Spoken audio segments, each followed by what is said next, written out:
here. Right? All right, regards to the Arizal. What's that mine? It was what he had water.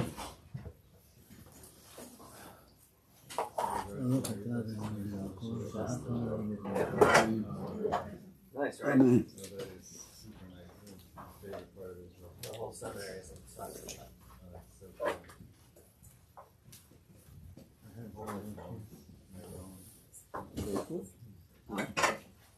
What do you listen to? Huh? How do you listen to them? You figured it out yesterday. I don't know. I thought I was trying to. It was because it was in the middle. I couldn't do it. I came in late, and I didn't realize what he meant. But he said to get it ready, so I was just doing this. I got the camera all set up, but I couldn't mute us and then unmute Rebbe. I didn't know how to do that. Right. Too much going on. Right. No, I got it. I know.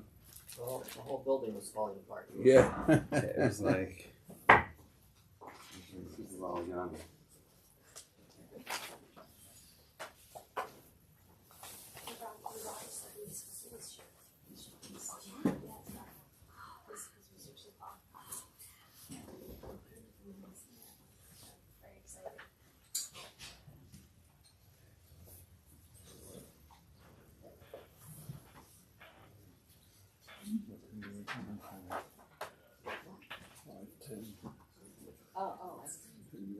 I have a late class. I go to Brooklyn. I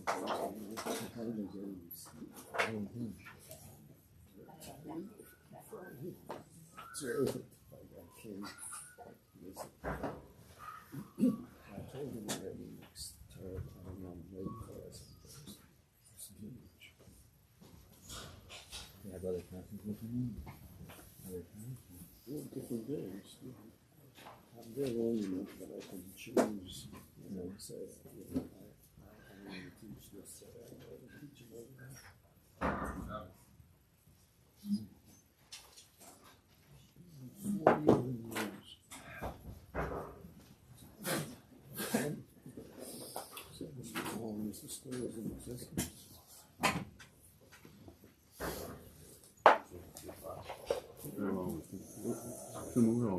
What's the cup one? Cup you close. Sorry.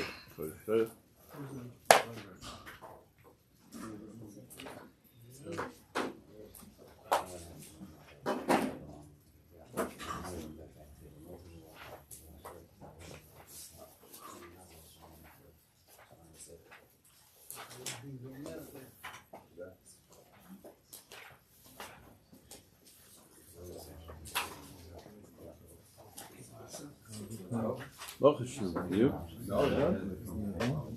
Yeah. Right. I saw you at the Masiba. Yeah, we were here, Baruch Hashem. Yeah, wasn't it? Right? Coffee at Chess, right? Yeah, that's where we were. That's where I lost my marker, so he said, sorry.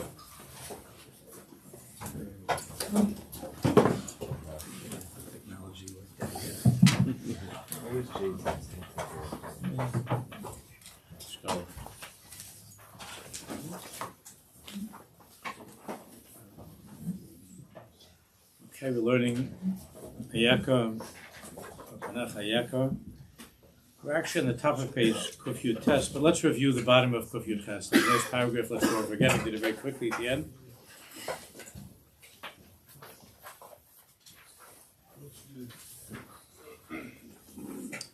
The moshel of the funnel. That's what we were learning last Shabbos. It wasn't last day of Shabbos was Purim. Right, so 2 weeks ago.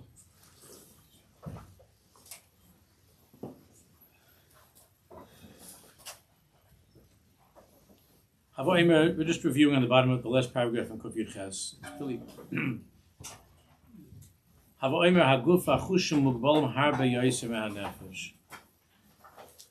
the moshel that the Mechaber is using of a funnel is that there's a tremendous opening, that merchav from which the or comes into our lives. the higher madrigas of who we are, Chai, Yechida, Neshama, and then it descends to Ruach, Nefesh, and then the bottom of the funnel is that tiny little opening that's called Guf, a tiny little piece at the bottom of the funnel. That's the Guf. So if a person lives entirely in that little place of the Guf, in other words, that awareness, he's not aware of all that's being poured into him, of all the art that's being poured into him, and he's only living with that little bottom of the funnel and the little amount that's able to come through the funnel.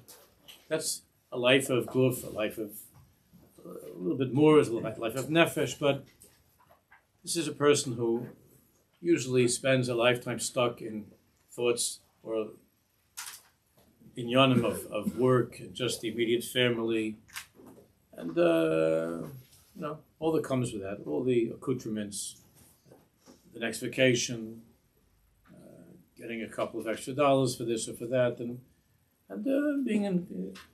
going to shul, doing the right things and everything, being on the program, but without the harchava of a life of ruach, a life of neshama, a life that's higher, that is so much more expansive, that includes so many more people and so many more more generations. That's what he explains.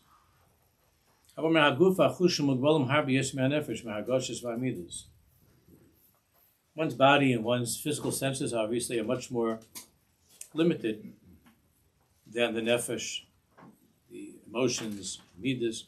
Me'al kamis nefesh, ba'al kamis haruach. Then the higher level of the person is ruach. Shebichnes merchav ha'machshava shalom. So we begin to expand our way of living. Chai machshava is burning this thinking. Revet zeh ha'chayfish kvar nirchav harbe yoseh. As the person ascends to the higher part of the funnel, he obviously has more chofesh, he has more freedom. Ruach evshel adalig al pe'erei makom. I feel al pe'erei zman shel darvis. When a person's in that already in a higher place of ruach, he's able to skip over places and times. I feel al pe'erei zman shel darvis. He's able to not only live in the present feeling or the present physical experience, but he's able to connect to earlier generations. He lives in Tavshin Pei Hey, wherever he lives, whether it's in New York or in Baltimore or in London or hopefully in Yerushalayim. He lives wherever he lives in Tavshin Pei Hey, but his thoughts, his feelings are very, very much connected to the earlier generations, to the Baal Shem Tov, to the Tanoim, to the Amoraim. He feels that he met the Rambam and the Ramban. He lives and besides the past, he also has an expansiveness to see towards the future, and he lives with all the promises of the Nevi'im, and what Yerushalayim is going to look like and what we're going to be like. It's already a different world as you climb higher in the funnel. That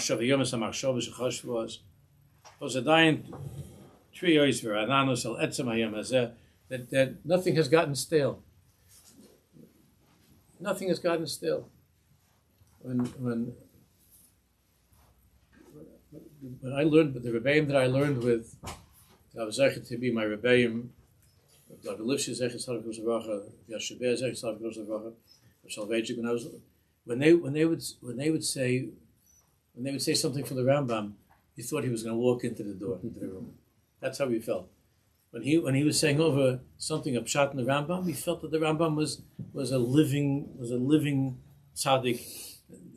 That he's just, he's delayed some places, but he's there. That's how he felt. I remember that he once came in. He had some paper. He had some pages, some handwritten notes, and learning from his grandfather Reb Chaim. And he was saying over his shir, and he said, "I saw this." And he's holding up pages from Reb Chaim Brisker. Reb Chaim Brisker's hand was on that page. It was alive. It wasn't like in a history book. You felt that you were living with those tzaddikim, of those earlier generations. That's how it felt. Because when you live only Chayei Haguf, all you have is this moment, this place, and even that you don't connect to on a deeper level. But that's all you have at the bottom of the funnel. But as you ascend to Ruach, and to Neshama, and to higher Madregas, then everything is alive now, as it was then. As it was then. My father's Zechel, when he would talk to me about, he would share things that the way he grew up and the town and the Rav and the Dayan and the Rebbe came here and I felt, and when we actually went to visit there, I felt like I had been there before. I felt like this wasn't a new place. This was some place that I grew up in. This place, I knew this place because for my father it was a place that on some level he never left that place. He was still in that place. It was so alive. This is already a different world. It frees a person from the jail of this place and this time, and allows the person to fly, to be in different places and different times.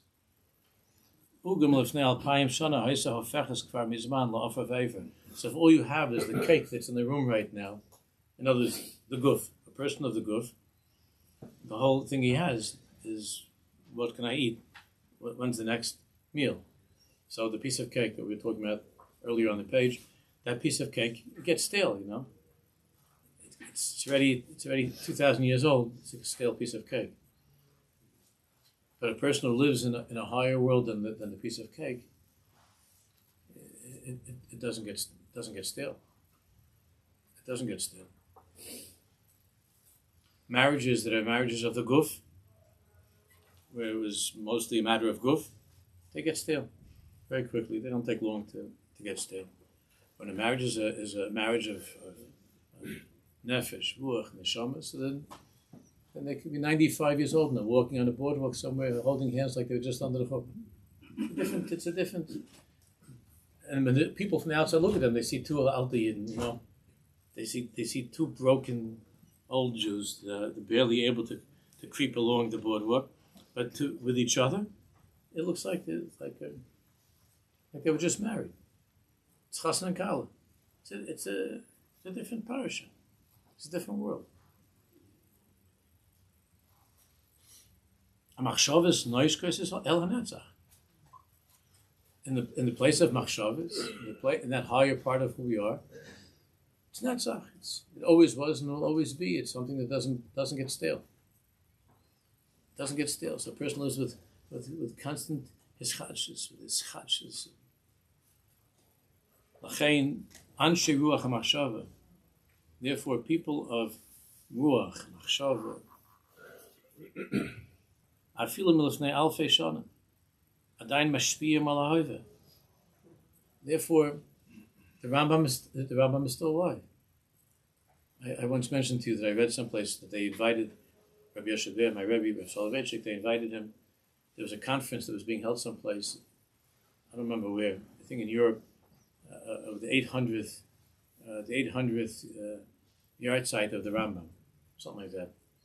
And they had a big conference of scholars and professors, not Rabban, professors. Talk about Maimonides. He's a gadol in the world. Talk about Maimonides, and they were right. They invited the biggest expert on Maimonides in the world was Rav Soloveitchik. And he said that he was invited for the 800th yard site of the Rambam. His answer was, I didn't know that he died. I hadn't heard. He was giving them this thing. I didn't know that he was dead. He was saying, for you guys, he's dead. And you have some kind of a thing. He never died by me. It's a murdic story. It's simple, but it's people who lived thousands of years ago. Abaye and Rava, Rabbi Yochanan Reish Lakish, they're with us. It's not that Maisa Shai. We live with them. David Melch is sitting with us. He said, Kapitel to him, David Melch is accompanying you on the harp. You're sitting with David Melch. It's not the Mosgewein. It's here. Adayin mashpiyim la'hayved. Our every moment of our lives. That's how Jews. That's how we live. That's why we're alive. The rest of the world is not. We're alive. The rest of the world is not. They walk around. They look like they're alive. It's a stale piece of cake. Jews are alive, mamish. Alive.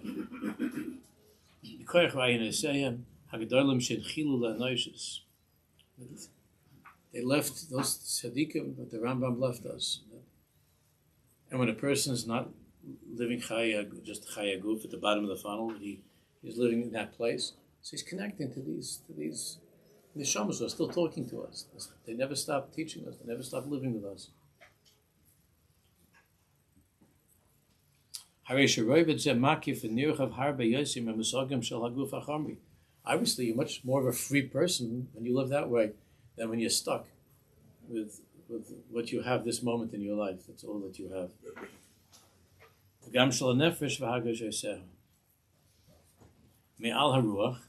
And they're higher and higher levels, higher medregas, higher than ruach. I mean, it's on neshama. Neshama. Hikva mamish achuza benetzach. Holding on to nitzchias, to eternity. Bor ein soif, the infinite light of Hashem. Iko amuka rechava. It's so deep and so wide. Ad shenachnu niskashim be'etzem havanis hamusag neshama. We really can't understand. We really don't know when you say the word neshama. It's so much bigger than any word. It's much bigger than anything that a person can contain in his head.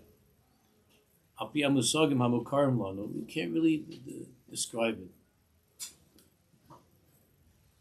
But we could just say that it somehow makes itself present in the deepest part of who we are, in the mahus, the very essence of who a person is. But what it is exactly, we can't really say what it is exactly. Even though there's a million words written about it, we don't know what it is. The koch of wanting, that part of the neshama is the highest part of myself. Of rotzen. Koch ha-rotzen, he needs sotz me ha-meimer ha-nitzchi. And rotzen, it comes from kesef, from the crown, from the highest, something which is, it transcends any definitions, words. But yet, you and I are carrying this within us. We carry within us this crown. And when a person, when you have a Jew, that his whole life is Mechal Shabbos, Chas v'Shalom. His whole life is eating the velas and treifas. And then, at a moment of truth, he's asked the question, Ma atar rotzeh, what do you want? He says, I want a siddur, I want a tehillim. It's something. He comes into contact with that part of himself that's because he can't explain such a thing. Why would I want that? What's that has to do with my life? My life is a life of different pieces of cake. And I enjoyed I enjoyed the cake. I enjoyed that day the cake was surfing. The next day the cake was a girlfriend. The third day the cake was a vacation. Whatever. I just lived with cake my whole life. And all of a sudden, when it comes to the deep question of what is it you want, so it's not the cake, it's not this, it's not that. It's I want the tehillim, I want the Shabbos, I want something. And that's something that Am Yisrael lives with. That's higher than anything that we could explain or that we could understand.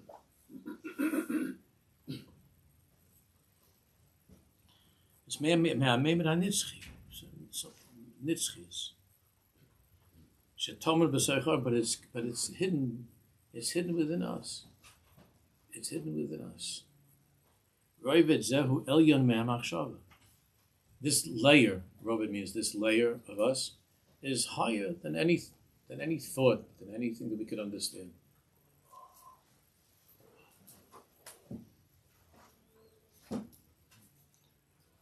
Iket nuas kidum ha'olam ba mi rovet ha'rotzen. that which moves the world forward, that which moves the world, which moves the person, which moves things forward, comes from the place of Ratzon, not the guf. It comes from the guf carries things out, but where it comes from, where progress, spiritual and otherwise comes from, it comes from Ratzon. The people who change the world are the Balei HaRatzon, not the smartest people necessarily. To be a smart person doesn't necessarily change anything.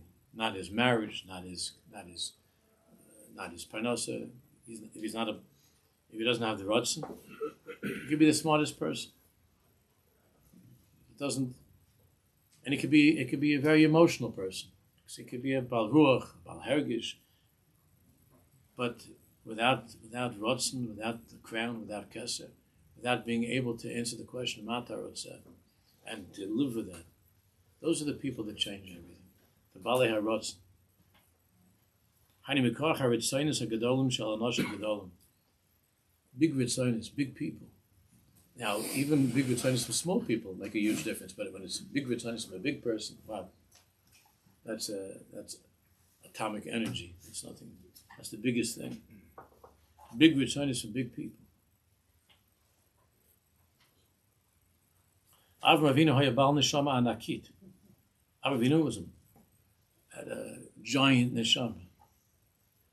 We'll read some lashon of Rav Kook in a minute. That giant neshama. Or Ritzana haya adir b'kodesh. He had a ratzon to break all of the idols of the world, and to bring God into the world, to bring the Bari Olam into the world, to bring him back into the world. He had a ratzon like that. It wasn't that he was thinking about it and had an idea, and he felt strongly about it. It's a chash of a thing. He couldn't live. He couldn't live without bringing that ratzon, bringing out that ratzon in his life. Bal neshama anakis, adir b'kodesh, powerful in holiness. Lasos mahapech mikol hatevel, to make a revolution. In the whole world, he made a revolution. Avram changed everything.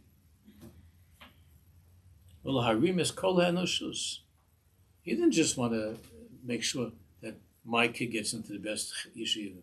The rest of the world, my kid gets into the best camp. I don't care about anybody else. That's at the bottom of the phone. Avram cared about any like guy walking around, any Arab walking around in the desert. He cared about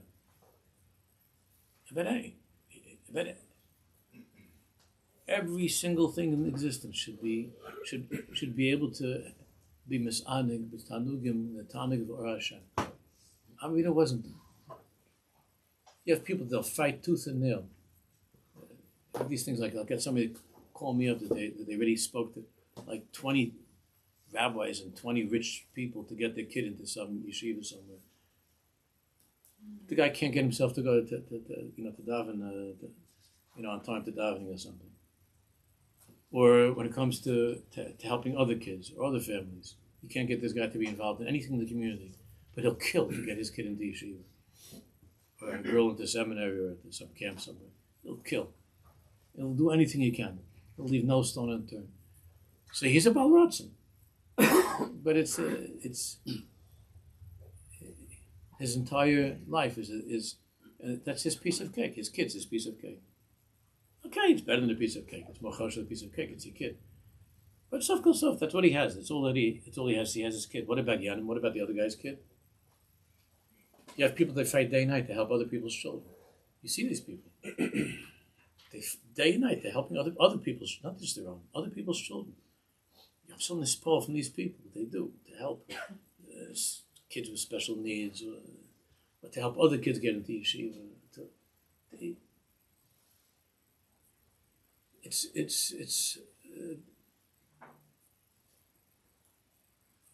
This person is living life where he's higher and higher in that harchava of Or Hashem.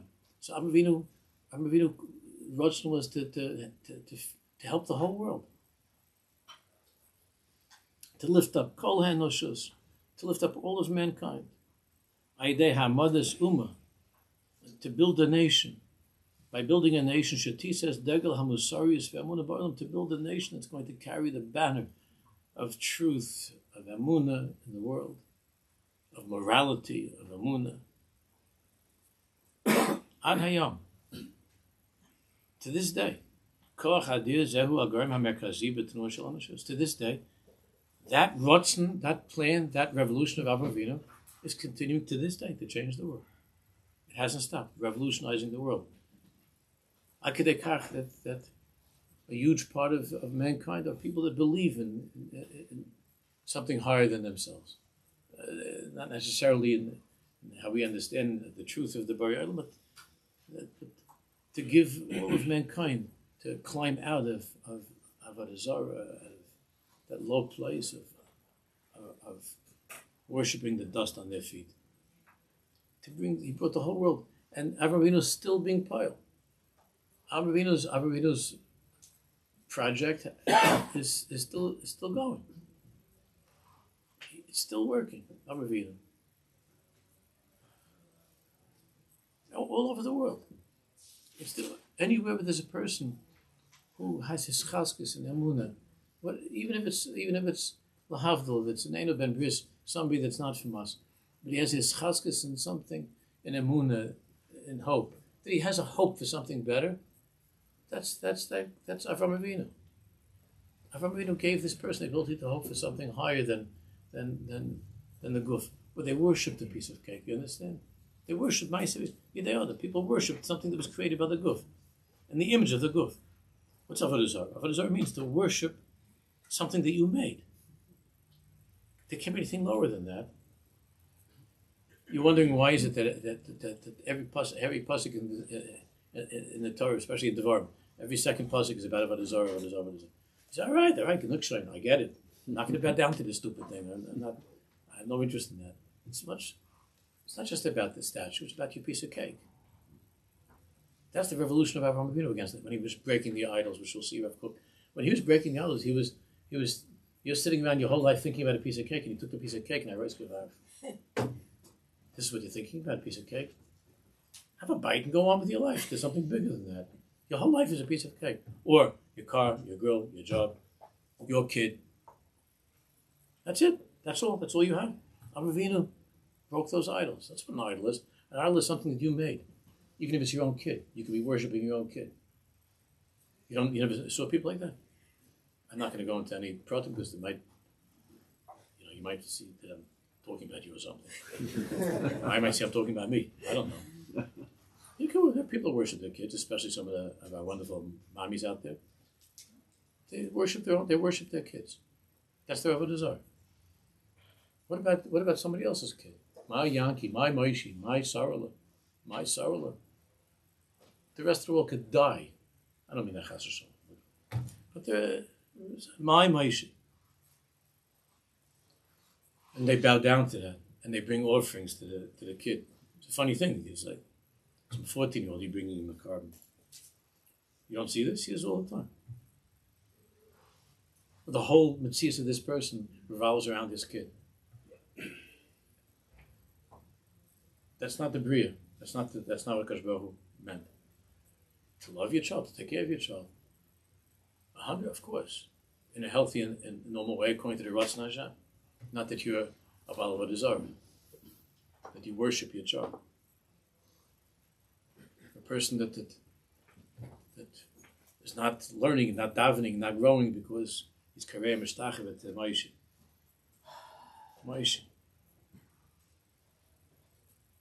So he feels like he has to spend 12 hours on a day off with Maishi.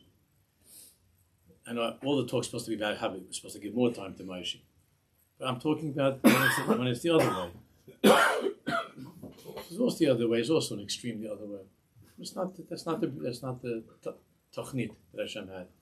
Everything in a healthy and normal way of how to take care of to raise a family, as a way of being Eved Hashem, not to be a Baal Avodah Zarah, to be Oved, to be worshiping your child. to be worshiping your marriage. All these things that Avram Avinu broke all these idols. The Ma'apecha of Avram Avinu, that a person should think bigger. And when it comes to your Moshe, what do you want for your Moshe? What is it? What do you want for your child? What are your dreams for your child? So there could be, it's just a piece of cake. And that piece of cake could take the form of, I want him to be the biggest brain surgeon, right? I want him to be the most, vicious lawyer. That could be your piece of cake. It's also just a piece of cake. You want to be successful, but to be an Eved Hashem. To be an Eved Hashem, to raise a child that's an Eved Hashem, to want that more than anything in the world, that the child should be an Eved Hashem. Avram Avinu was breaking down, to this day, he takes that idol that you and I are bowing down to, whatever yours is, whatever mine is, he takes it and he breaks it. That's what Avram Avinu was doing. It wasn't just back in history. Avram Avinu is this second, is when you see yourself in your head, you're fixated on something about work and you can't think about Ashrei and Shema, and all you're thinking about is that there's some client that wants that, or you have to do this or say that, and you can't even daven. And Avram Avinu was coming over there with his hammer. Knack. What's the matter with you? To give a knack. What's the matter with you? You have sitting in your head a getchka in your head, a tzelem in your head, with a crucifix in your cup. That's what he comes to break. Such a thing that Avram Avinu comes to break.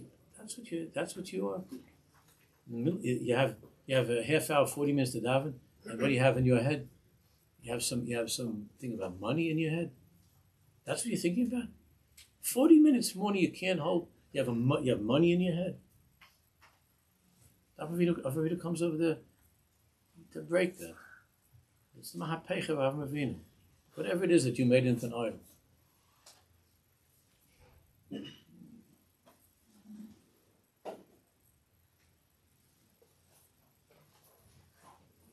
Ad hayom koach hadir zehu hagerm hamerkazi v'tnua shel ha'noshes. Hashpa'as ha'am ha'Yehudi. And we're the people of Avram Avinu. That's what we are. And we're here to break idols and to build the Beis HaMikdash. That's what we're here for. To build a Mishkan, to build a Beis HaMikdash, and to break the idols.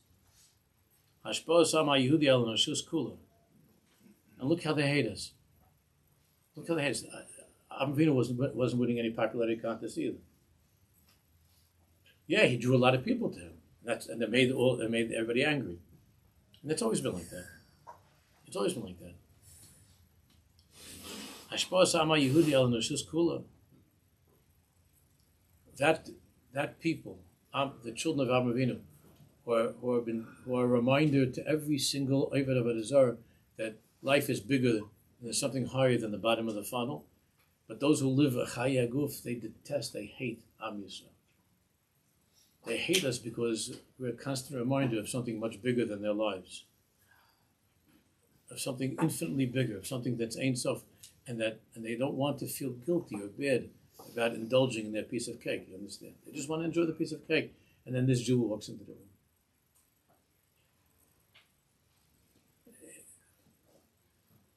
It makes them crazy.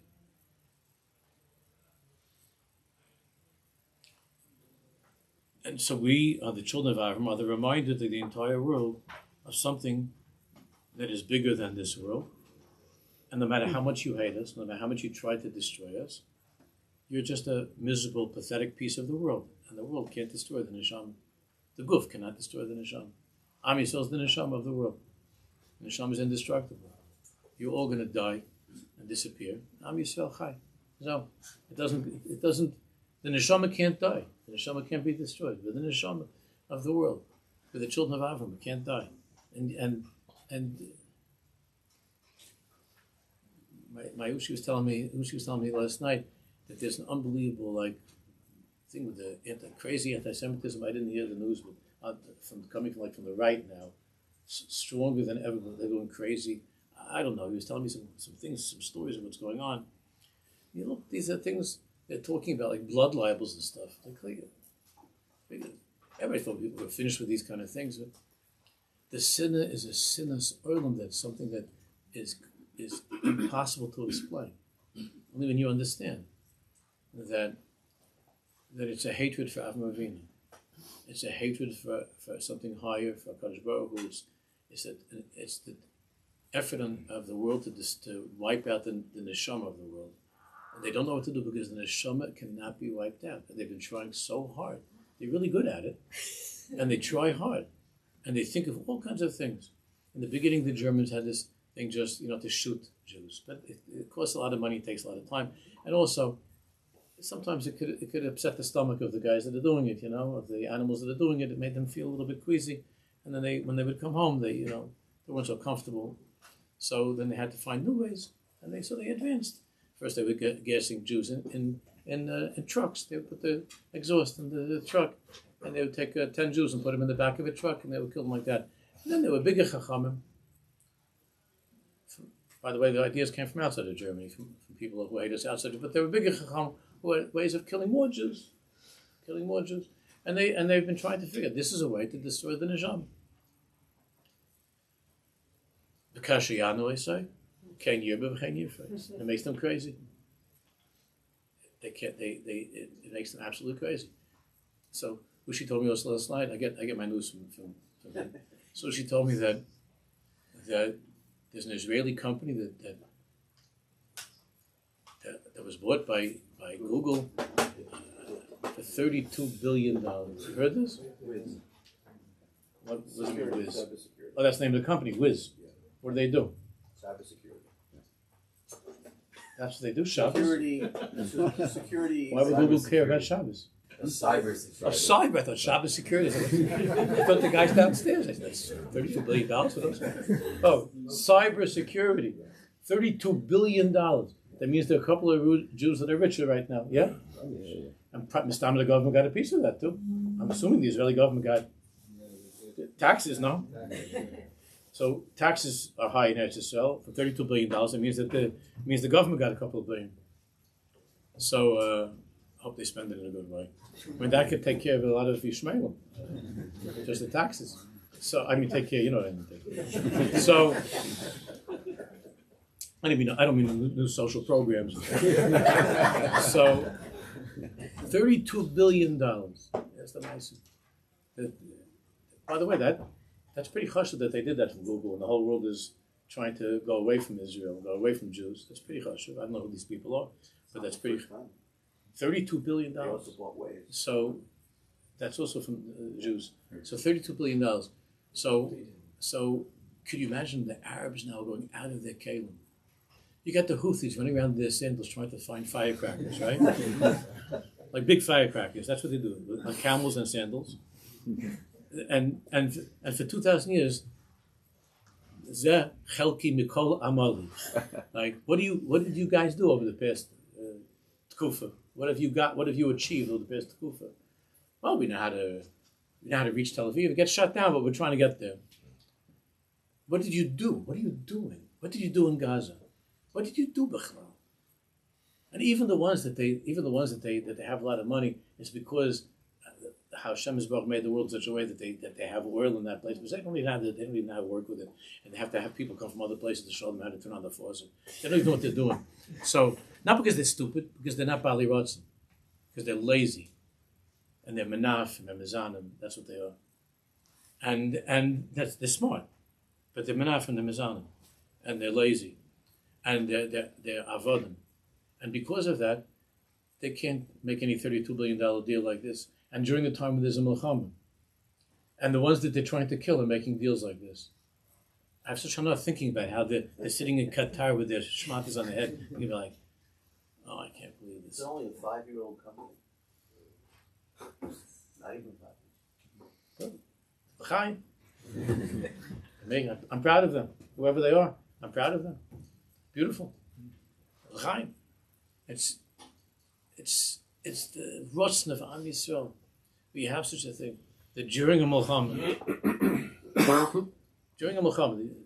when there are missiles going up over your head, that there are people sitting around building a place like this, a malacha like this, a mamlacha like this, and to sell it and make parnasa for Jews.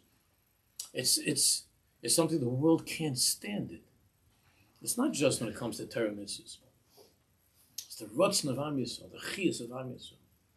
It's not always used in the right way. We spoke about that a little bit last time. It could be used in the wrong way, unfortunately.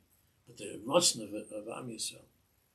This is something that the world is so jealous of. They can't forgive us this because they don't understand what is it about us. What is it? How do they do all these things? How do they think of these things? What is it about them? But all they know is that they don't have that, and they have to wipe out the ones that do have it.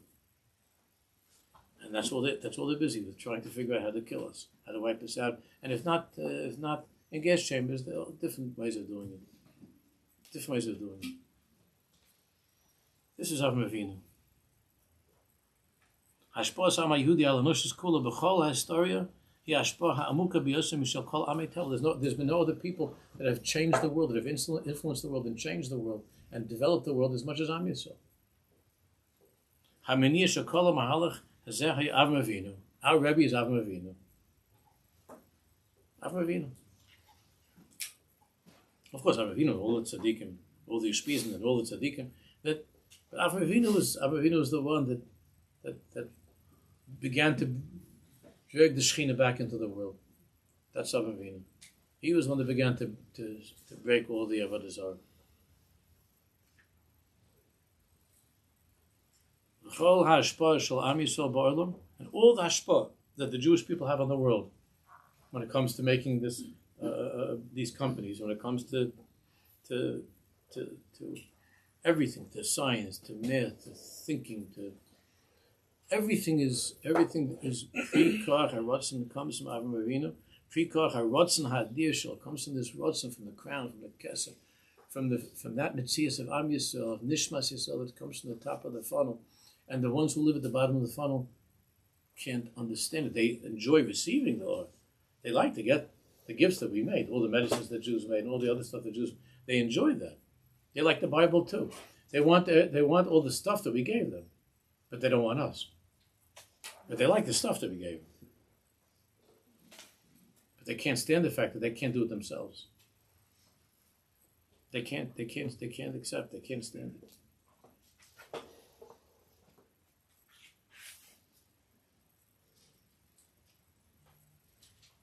Pri koach haratzon ha'adir shelo, v'atnua ha'adira shechoila. Avram Avinu began this powerful movement. He created this unbelievable, powerful movement. Look at the lashon of Rav Kook on the bottom. We learned this once some years ago. I was talking about this by the parashiyos of Avram Avinu once on the Shabbos. We try to imagine in our heads, think about this. Mitzarim, to paint a picture in our minds. Mitzarim anulanu neshama gedola anakis, this giant soul, this giant neshama. L'chol meloi she'ifoseh, with all of its longings, with all of its dreams. As chukasa hakabira l'chofesh v'or. The unbelievable longing, powerful longing that this great soul had for freedom, chofesh, and light, chofesh and or. And to think about tzara hachazak, the terrible pain that this soul felt. Esmach ova, the tzara, the pain, hanimratz al elbon hatevel, for the embarrassment and shame of all mankind. What's Rav read about that? It's the biggest rachmanis. The human beings should be living this way, bowing down to the dust of the dirt on their toes, to the piece of cake. Rav Avinu couldn't bear the pain of this embarrassment. It's the most embarrassing thing. So you could say, well, they're not embarrassed. That's not how it works. Everybody knows that.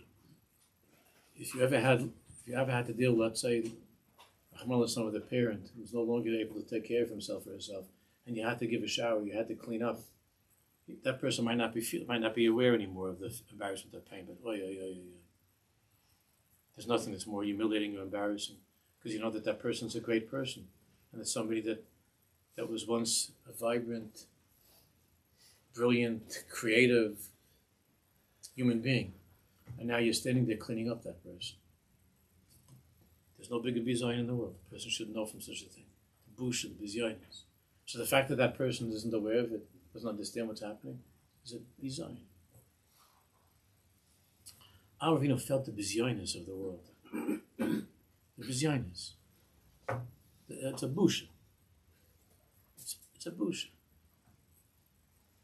That a human being, that somebody who's created with Selim Elokim, that he's created with Selim Elokim, that's created in God's image. It's created in God's image. That's all he thinks about. Sushi and football. This is the Selim Elokim. So he thinks about a couple of dollars in the middle of Shemoneh Esrei. It's a bizayin. Either person doesn't feel embarrassed himself, because we don't know who we are. But Rav Avinu knows.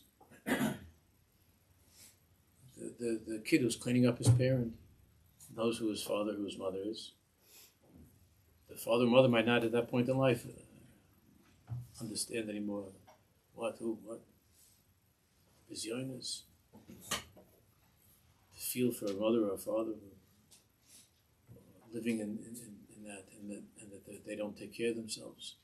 They can't take care of themselves anymore.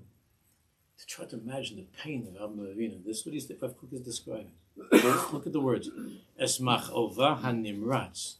The tremendous pain, the terrible pain. Al elbon hateva. For the embarrassment and shame of all creation.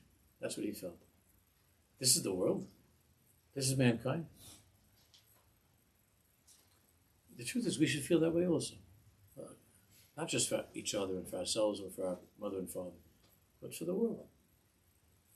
And the big tzaddikim, like when we learned the other week from Rav Kook about the Shira Shir Meshel Shlomo, the big tzaddikim feel the pain of the guy in the desert that's worshiping the dirt on his feet.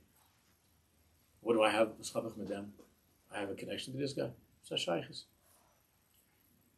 But Rav Avinu was bothered. Really, really big people are not just bothered by what's wrong in their community. It bothers them. They feel this embarrassment and pain. I remember I was reading about when the yeshivas went to, they were in Shanghai, by the war, when they were in China, Japan, China. And they came from some of the yeshivas, from the Mir Yeshiva, and some of the other yeshivas, Chachma Lublin, and from Chabad, and the way Tam Chitmim, and they were, what happened. So I was reading that, I forgot which one of the Rosh Yeshiva. There, I remember it was when they were in China and Japan, but it was in both places, I think in China. So you would give like a chatzi pruta to one of the local guys, and you carry you around all day on the rickshaw, he'd pull you on the wagon. So one of the Rosh Yeshivas, maybe it was I don't remember which Rosh Yeshiva it was. Maybe it was Rav Chaska. I don't remember, one of the tzaddikim Rosh Yeshivas. Huh? Was it Rav Chaim Shmulevitz? Oh, Rav Chaim Shmulevitz? It fits him because he was such a sensitive person. That he refused to do that. He was very much against the guys doing that. Even though they had a little bit, because they got some money coming in from other places, they had a little bit. And they could afford to have somebody driving them around, carrying them around. Rav Chaim Shmulevitz, I think that's right. I think Shimon's right. There was Rav Chaim Shmulevitz. Rav Chaim Shmulevitz says, how could he do such a thing to another human being like that? But they were you look at him, it's like, little Chinaman, whatever, And if you'd ask the Chinese guy, he'd probably say, the truth is, I could use the parnasi, But the Reb Chaim felt the bizayin, the busha that human beings should to carry. Or when Rabbi Aaron Kotler, they say, I remember when they started to have toll booths. Now it's already easy pass, but they had toll booths. So those of us who are old here remember trying to get the quarter into there, and that's when it cost like a quarter, and so it was easier when it only cost a quarter. So they started to have at that time by Avarim, they started to have some machines, and they had some people, and had some machines. Remember that, and like they have the Easy Pass also with people, and the Easy Pass. So then they were coming there. Somebody was driving a Baron, and he was going to the machine. And the Baron said, "How can you do that? You know, go to the person. He's standing there waiting for us." You know, the Baron saw this. He said, "How do you take a machine? There's a human being over there. It's not nice to have it." Who's even thinking about there's a guy over there? Who's this guy? And the truth is that when you drive through, if you have to drive through a bad neighborhood, where you see that the people that live in such a way, you shouldn't feel the bizarreness. This is Avram Avinu. This is a feeling of Avram Avinu. That people should live like this. You see somebody that's a human being that he walks around like an animal. The way he acts, the way he talks, the way he dresses, like an animal. So you could make fun, you could joke, but if an Avram Avinu moment is feeling, it's a bizarre. It's a bizarre. His mother gave birth to him. It's a human being. It's bizarreness. If you think about it in the pneumistic way, it's bizarreness that a person should go with. It's just bizarreness. It's terrible. It's a busha for a human being to be like this. It's a busha. The difference is that you and I just walk on, or you could laugh and make a joke or whatever it is. But people there are people that came out from us mostly that tried to change these things, not just for ourselves, but for other people too. To make hospitals, to build, to do what we could. We were a tiny little percentage of the world. But whatever we could do, we did for the world, not just for ourselves. We did for the whole world. And the more we did, the more they hate us. It's an interesting thing that inverse. The more we did, the more we hated. But to feel the bizarreness. One of the Chavos sent me a joke yesterday that says there's a guy that comes into a bar, a restaurant or something, a bar, and he got some kind of bonus or something, and he got a lot of money, and he sits down, and he's enjoying himself at his meal, but he can't. It bothers him like humming, because there was a Mordechai, there was a Jew over there that was sitting at a table and eating something and drinking something. So it bothered this guy. It bothered him. There's a Jew. So what does he do? The guy, he says, it was longer, but it's not important to go through the whole thing. He says, all the appetizers for everybody in the restaurant is on me, except for the Jew. So the waiters bring out appetizer for free. Everybody's happy. Then and everybody goes over to thank him. Thank you so much. And the Jew goes over also, says, thank you. And he doesn't know, why is the Jew happy? Why is the Jew happy? The Jew's thank you. Then he says, all of the main courses are on me, except for the Jew. They all clap and they get main courses, and everybody comes to thank him, and the Jew says, thank you. He can't understand that. So it goes crazy. So every liquor, any drink you want, is on me. So everybody's excited. Everybody's clapping. They thank him, and the Jew comes over and says, "Thank you." So the guy going out of his kelim, he says to the Jew, he says, "Why are you so happy? Why are you thanking me?" He says, "Because I own the restaurant."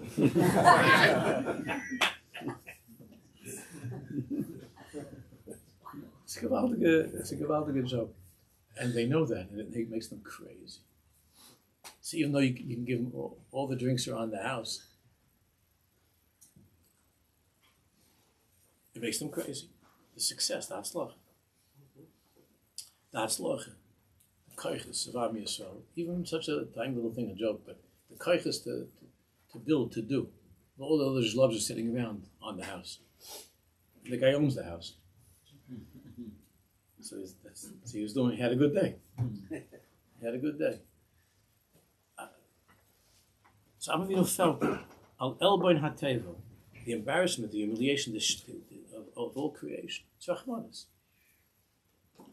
Nishmas Avram eich himis mameres beroise esa osher esa orha hamuchan lakol. Because Avinu, he was embittered because he was watching. He knew that the world is capable of so much more. That the world can have a connection to HaKadosh Baruch Hu. The world can. He saw all the osher, all the osher, all the happiness. As or hamuchan lakol, the light that was waiting for the whole world. There was a light waiting for the whole world. Lakol achai, for all that lives. Lakol haneshomet. He Avinu heard the voice of Hashem that was calling out to all of creation. Hey, Ya'ar, let there be light. And he heard the voice of Hashem calling out to every single person, including the zlab in the bar. Avinu heard a voice calling out from Hashem. Himalay Osher, I want to fill you with happiness. I want to fill your life with meaning, with light, with life. I want to fill your life. Goydel, greatness, goydel v'nachas. Nachas, toiv and gvura. I've really heard this voice calling out to every single Arab draining around in the desert. He heard this. Ahava v'neimus. Hashem's calling out, I want to give you ahava, and I want to give you love and neimus and everything that's gewaldig. And what? Va'beiros nistamu. And the Plishtim, who? The Palestinians, the ancient Palestinians. These don't have much of a connection, except they also sang Yisrael, but they don't. They stuffed up the wells of Avinu. He tried to open up the wells. He tried to open up the voice of Hashem, that the whole world should hear the voice of Hashem. And all the enemies tried to do is, with their jealousy and their hatred, that was happening, Sitna and Asa, to stuff up the well, to close the well.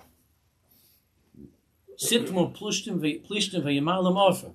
They closed the wells and they filled them with dirt, a piece of cake, a sushi, a football game, whatever your pleasure is. Avinu was like a lion breaking out of a cage. How Avinu means Rav Kook. Nobody can write like this. How Rav Kook took his, not Rav Kook, Rav Kook also, but Avinu took his stick. B'charon, with rage, he grabbed his stick. Mishabers atzlamim, and he went and started smashing idols. That's Avinu. Karib b'karach la'ora, and he was screaming out to the whole world, Or, light. There's light. Kel achad, kel ola. One God, the God of the world. Tchunas ha'uma b'Yisrael lachalas atshuka hazais liyasod chayei halum Yisrael. It's the nature and the character of the Jewish people that we took this longing of Avraham Avinu to give light to the world, to let the world in, to open up those be'eros. This is the tchuna, this is the natural character of the Jewish people who inherited this from Avraham Avinu. Yisod chayei halum Yisrael al pi goralah ha'history. And this is our historical destiny, to be those people who carry the stick of Avraham Avinu to break these idols and to open up the be'eros. That's Nishmas Yisrael. That's what it means, Am Yisrael. That's what the Jewish people are. To tell the story of Hashem, Amzu Yatzakli Tilasi Yisaper, the Navi said, to tell the story of Hashem to the whole world. To let the world in on that. Not just your kid. My kid's got to be the best in his class and get into the best school. The whole world. That was Avinu's frustration. That the world can receive this gift, and it's the biggest bush and the biggest bizyonis.